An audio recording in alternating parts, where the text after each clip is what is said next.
Do mundo todo, os pastores da igreja vieram renovar sua fidelidade ao sucessor de Pedro. No último sábado, arcebispos de 42 arquidioceses viveram a celebração eucarística da solenidade de São Pedro e São Paulo, com a bênção e entrega do pálio arquiepiscopal, sinal de comunhão com a Igreja de Roma. A cerimônia acontece anualmente e marca o juramento de cada novo arcebispo de ser sempre fiel e obediente ao Santo Padre. Entre os brasileiros presentes estiveram os arcebispos das arquidioceses de Fortaleza, Natal, Maceió, Aracaju e Cascavel, no Paraná. Dom Gregório Paixão, arcebispo de Fortaleza, casa-mãe da comunidade Shalom, conta que recebeu o pálio com grande alegria e deseja se empenhar para que o evangelho chegue ao coração de todas as pessoas. O que nós desejamos, como arcebispos, como bispos do Brasil, é exatamente abrir essas portas do evangelho, para que ele possa chegar ao coração de todas as pessoas.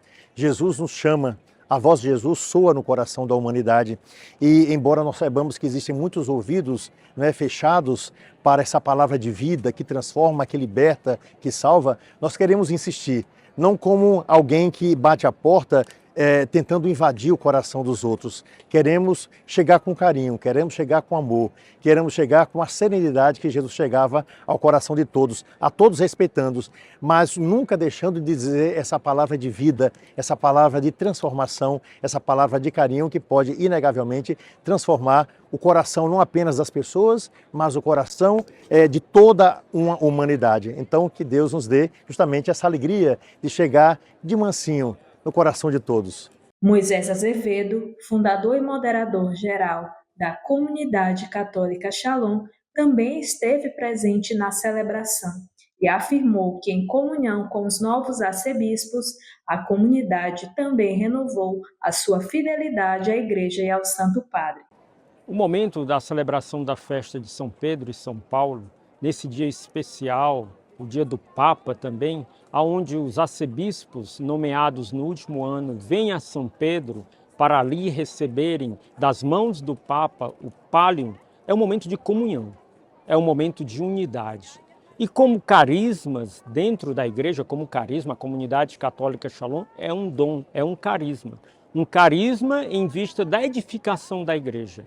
Então, para nós, como carisma, é uma grande graça estarmos juntos com os nossos arcebispos do Brasil e de fora do Brasil, que têm a comunidade na sua diocese e que estão recebendo o pálio. Ainda mais porque nós nascemos aos pés do sucessor de Pedro.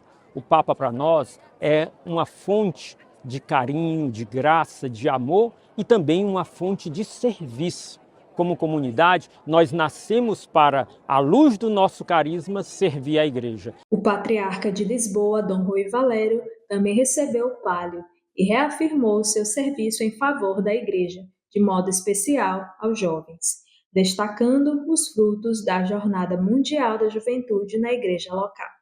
Olha, em primeiro lugar, o grande fruto da jornada, o enorme fruto da jornada, foi de ter percebido que os jovens estão novamente com a Igreja e estão novamente com Cristo. Talvez que obras assim, construções, edifícios, vão surgindo aqui e ali, mas a grande construção que a Jornada Mundial da Juventude nos trouxe foi de ter aproximado os jovens de Jesus Cristo e foi de ter incrementado uma consciência de Igreja, eu não vou dizer que foi inédita, mas foi muito ativa. Em segundo lugar, foi de sedimentar posteriormente e com grande ênfase o desejo dos jovens em ser santos. Hoje um jovem que viveu a jornada não se acontenta com nada menos do que a santidade. Ao final da Santa Missa, o Sumo Pontífice fez uma saudação especial à delegação do Patriarcado Ecumênico de Constantinopla, presente na celebração, e fez um momento de oração conjunta em frente aos restos mortais de São Pedro como símbolo de unidade e comunhão entre todos os cristãos. No próximo sábado, em Fortaleza, no Ceará, acontece a missa de imposição do pálio pelas mãos de Dom Giambattista IV, núncio apostólico no Brasil. Eveline Coelho, de Roma para o Com Shalom. Música